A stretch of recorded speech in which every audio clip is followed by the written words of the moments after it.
For the background, the project was conducted to explore customer segmentation through clustering and to identify patterns in customer behavior to enhance profiling and support strategic business decision.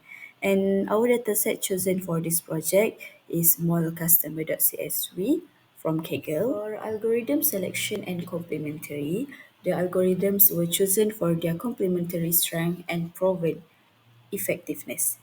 Autoencoders simplify the dataset by reducing dimension and extracting key features.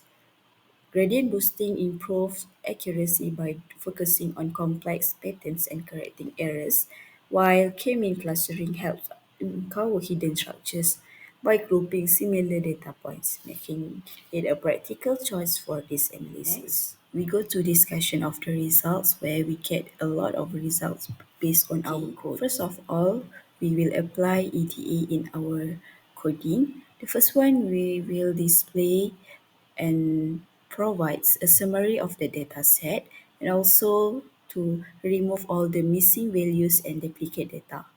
And we will go through the pre-processing data where it will remove the customer ID column and encodes categorical variable into numerical format.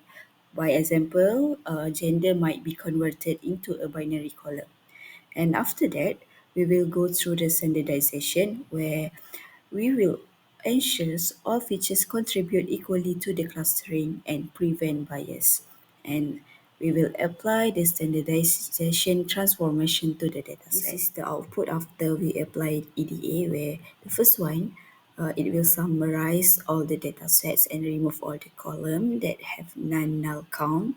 And after that, it will do standardization like this here. Next, we will do integrating autoencoders and boosting for future refinement. The first one we're gonna do is the setting random sets where to ensure reproducibility of results by fixing random behavior. Next, to the function to train an autoencoder and get encoded features, it is we will build models based on autoencoder and encoder and compile autoencoder and train them. And the last one we will go get the output that is encoded data, a reduced dimension representation of the original dataset. And after that, there will be a function to apply boosting and encoded features where it will initialize boosting models and train models and also extract boosted feature. And for the output, we will get the boosted data that is to enhance features refined by the boosting models.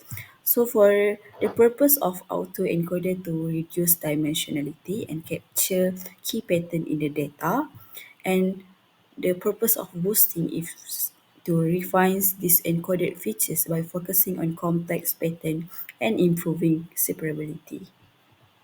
This combination is to reverse features that enhance clustering and prediction performance.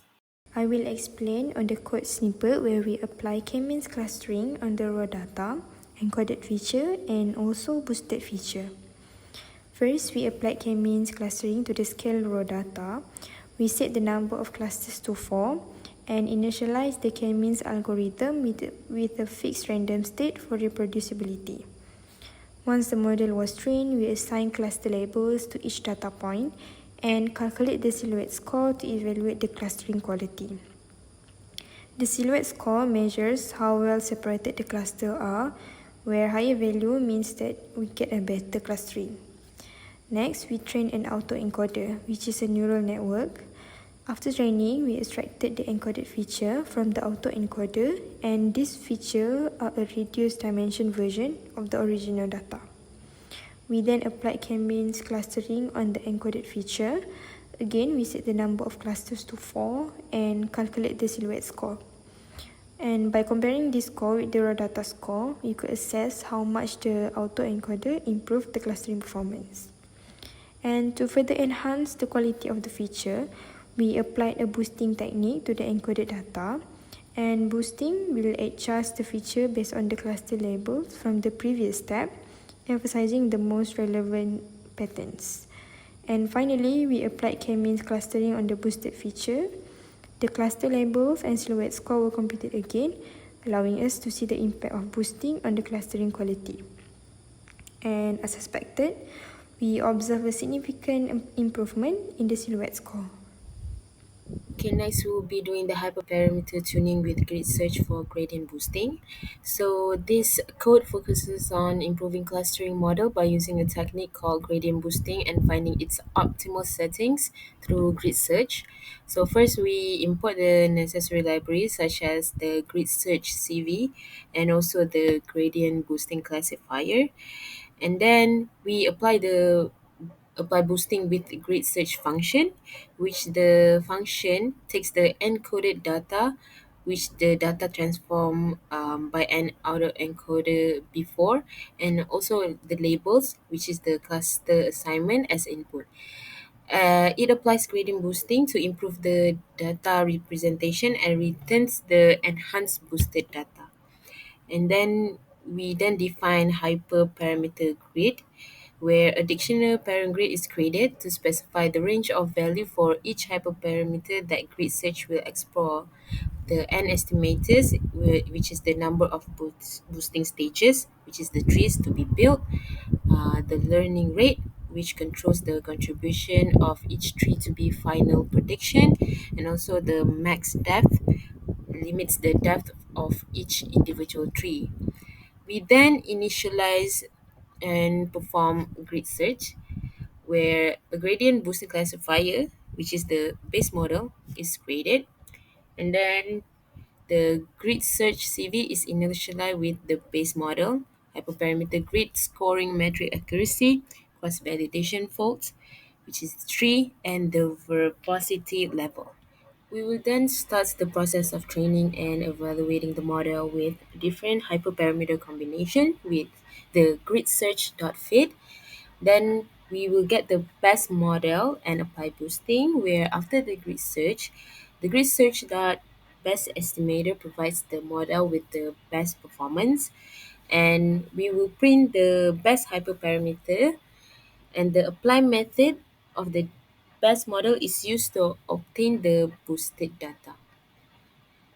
And then we go ahead and apply k-means and to evaluate. The apply boosting with grid search function is called to get the boosted data, and k-mean clustering is then applied to the boosted data, and the silhouette score is used to evaluate the clustering quality. And here we can see that the best parameter that we have gotten with a learning rate of zero point 0.1 and the max depth with 2 and n estimators is 150. The K-mean on boosted feature with grid search achieved a silhouette score of 0.97. So before this, a boosted feature without the grid search, we only obtained zero point 0.9. So here we can say that the boosted feature really enhanced the data, the silhouette score. So the graph here indicates the silhouette scores comparison between raw data, encoded features, and also the boosted features. So the silhouette score that we have obtained on raw data is 0.29, which is relatively very low. And the next one is the autoencoder encoded feature, where there is a slight increment of silhouette score, which is from 0.29 to 0.48. And then going to the boosted feature with grid search, there is a most distinct and well separated clusters because the silhouette scores jumps very high from 0.48 to 0.97. So here we can say that the boosted feature with grid search uh, have contributed a better defined and more distinct cluster, and have achieved the highest performance, um, which with the help of hyperparameter tuning. This is the clustering visualization across stages. where on the very left plot, it is the raw data. The clustering applied directly to the raw data set shows overlapping clusters, which indicates poor separability. So the cluster here are not well defined, likely due to noise and high dimensionality in the raw data. In the middle plot here, we after the applying the autoencoder, the data is transformed into a low dimensional, which more compact representation. Here we can see that the cluster are now more distinct and the separability has improved significantly compared to the raw data. And then on the right, which is boosted features with hyperparameter tuning research. So after further refining the encoder feature with gradient boosting, the cluster become extremely distinct and well separated. So right now we can see that each cluster are now visually isolated, which reflects the high silhouette score achieved during evaluation. So here we can conclude that the boosting and also the hyperparameter tuning that we have used, which is the grid search, have effectively enhances the qualities of features, which creates a feature space that maximizes cluster separability.